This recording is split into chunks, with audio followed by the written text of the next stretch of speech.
Diffusion takes place at the site of the lungs. Explain the process of diffusion at the site of the lungs. 4 marks, and diffusion isn't the easiest of topics.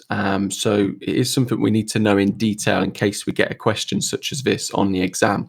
Note that diffusion does take place at the site of the muscles as well. This question asks about the site of the lungs. So for mark number 1, we can say diffusion is when gases move from an area of high concentration to an area of low concentration.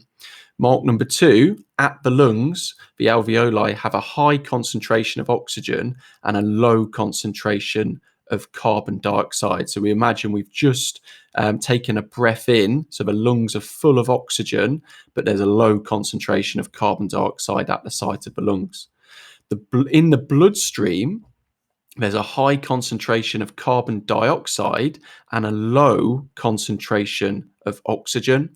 Therefore, what will happen for mark number 4 is oxygen will travel down the concentration gradient from the alveoli in the lungs into the bloodstream. So the oxygen and the carbon dioxide will swap places because of the concentration gradient.